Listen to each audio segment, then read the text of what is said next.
this time I'll be making Yona from My Little Pony. She's a yak character. She's one of the students at Twilight School, and she's super cute.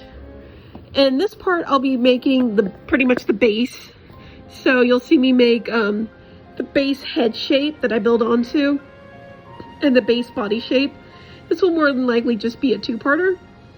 I'm making two at the same time because I have two orders for Yona. So you'll see me doing both at the same time. It saves me time to do the steps together than just, you know, make one whole Yona and then make another whole Yona. So that's why you'll see me working on both. So at one point I do pause the video because I cut one of the shapes out for the body, and it's just such a consuming thing to do with the fur and everything, and I need more space to do it. So I showed you how one was done, and then I did the other three off camera.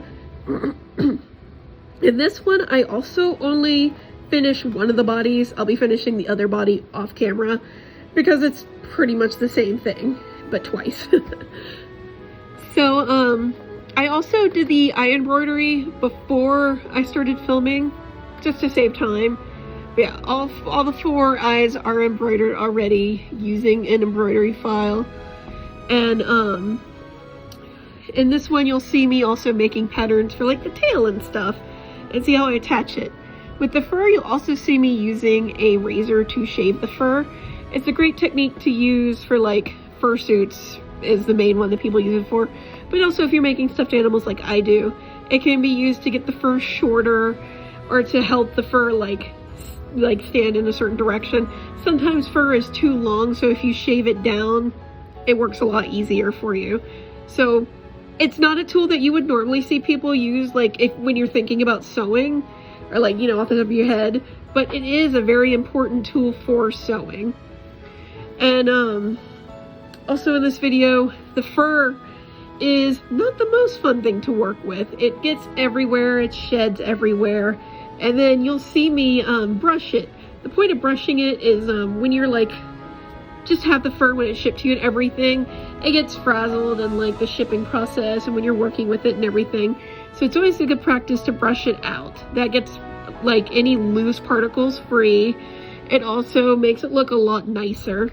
If you ever make like tails or hand paws or anything, like if you're wanting to do that for furries, or if you want to do it for like cosplays for like cat girls or whatever at anime conventions, it's always a good idea to brush the fur.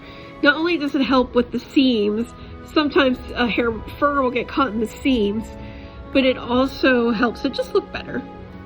Now you'll see me use a razor blade box cutter to cut the fur, and that's because when you do that, it versus, you know, cutting it with scissors, it gets less of the fur stuck in the blade. So like when you're cutting it, sometimes you'll cut through some of the fur so the seam won't have fur around it.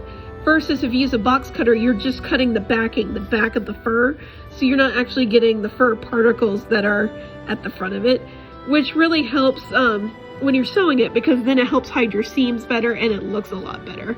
So if you're ever working with fur, that's something you might want to invest in.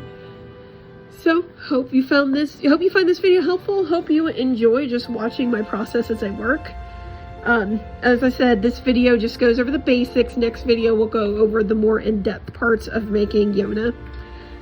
And in the future, if there's any video topics that you want to see me talk about, or you want to see me like, you know, make something in particular for one of these speed sews or whatever, let me know in the comments below. I'll be happy to take a look at them. I can't promise I'll get to all the plush subjects since I get a lot of commission orders, but I'm always looking for new projects to work on, so feel free to suggest them down below. I believe that is all I have to cover for this one in particular. I'm sure next time I'll have more things to say about different techniques that you might see. And also, if you have any questions about those, don't be afraid to ask. Take care, guys, and enjoy the music.